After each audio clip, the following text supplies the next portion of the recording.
Hadirin, inilah sesi ke-6. Pertanyaannya akan diajukan pertama kali kepada paslon kedua.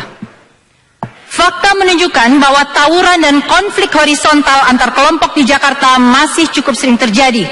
Berarti ada yang perlu diperbaiki dari sisi muatan pendidikan, utamanya ke arah pembentukan karakter. Selain itu, besarnya alokasi anggaran pendidikan ternyata belum mampu mendorong kualitas lulusan yang mampu bersaing, bahkan untuk tingkat regional sekalipun. Hal ini muncul dari hasil survei beberapa lembaga internasional. Yang dimaksudkan sebagai pertanyaan dalam waktu 2 menit, sampaikan langkah konkret yang akan Anda lakukan, beserta indikator keberhasilan yang ingin dicapai dalam waktu tertentu untuk menjawab tantangan pembentukan karakter siswa, serta mengejar ketertinggalan mutu lulusan di DKI Jakarta. Pasangan calon kedua, silakan. Mengenai pendidikan, yang kami perlu lakukan sekarang adalah bagaimana membuat angka partisipasi murni itu meningkat.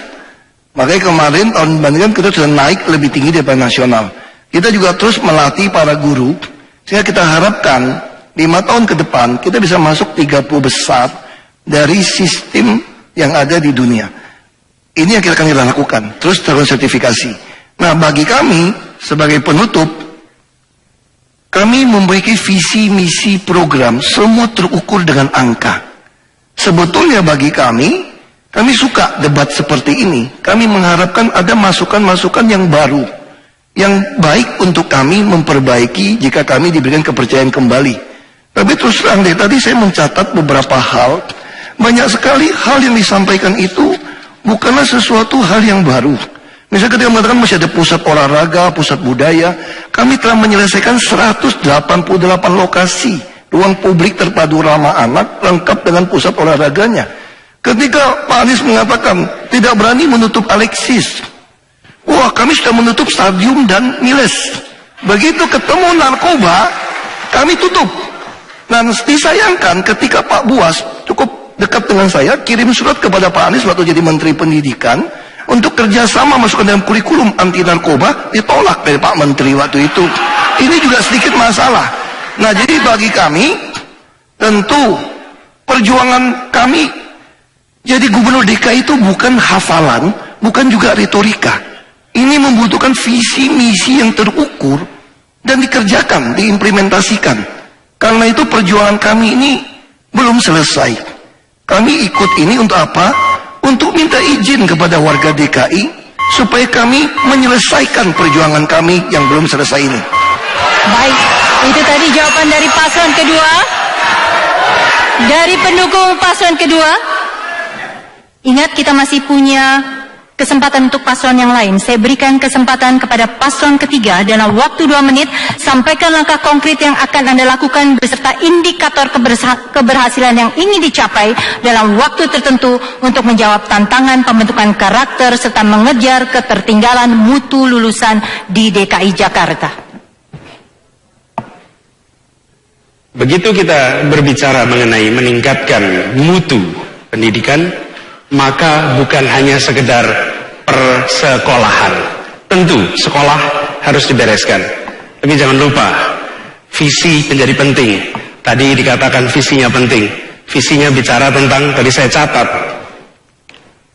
perut, otak, dan dompet. Di sana tak ada moral, di sana tak ada karakter, di sana tak ada nilai.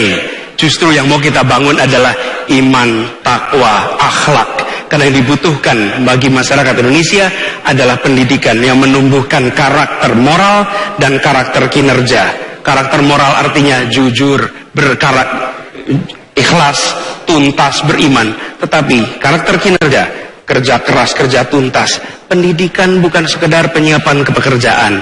Pendidikan bukan sekedar angka partisipasi. Pendidikan adalah soal menumbuhkan akhlak, menumbuhkan karakter. Karena itu yang kita lakukan di sekolah, akan ada program penumbuhan karakter. Tapi yang tidak kalah penting di lingkungan, kita akan tetapkan lingkungan menjadi lingkungan belajar. Maghrib sampai Isya bagi yang muslim mengaji. Jam 7 sampai jam 9 kita akan gunakan menjadi jam belajar bagi seluruh peserta didik di Jakarta. Anak-anak belajar, dan kami akan undang para profesional, para mahasiswa, mari turun ke kampung-kampung, jadilah saudara bagi adik-adikmu, bimbinglah mereka belajar di sore hari. Dan apa yang terjadi? Membangun karakter, membangun akhlak, bukan program.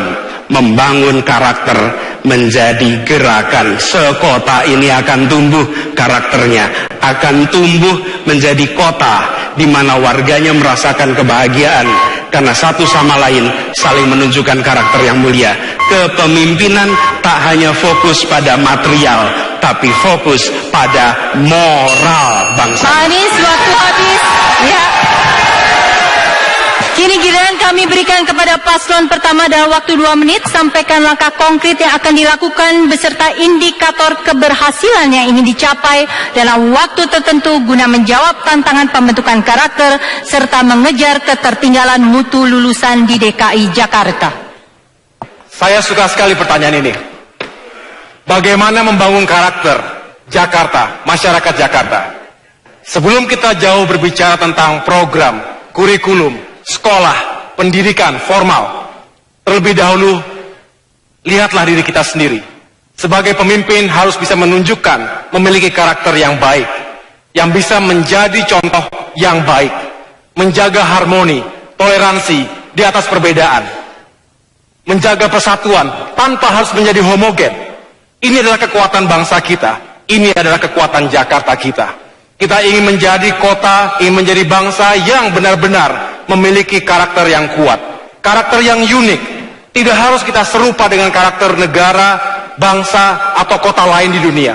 Jakarta adalah Jakarta, dan disinilah kita ingin melalui pendidikan, melalui pemberdayaan komunitas, kita ingin terus membangun moralitas, akhlak, dan juga karakter manusia Jakarta yang semakin baik dan unggul.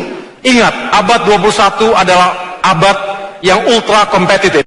Kita tahu globalisasi, kemajuan teknologi, informasi, dan lain sebagainya meniscayakan warga Jakarta yang kompetitif, yang bisa beradaptasi dan bisa menghadapi berbagai tantangan, tidak hanya di Jakarta, di nasional, tapi juga di kawasan Asia Tenggara, Pasifik, bahkan dunia.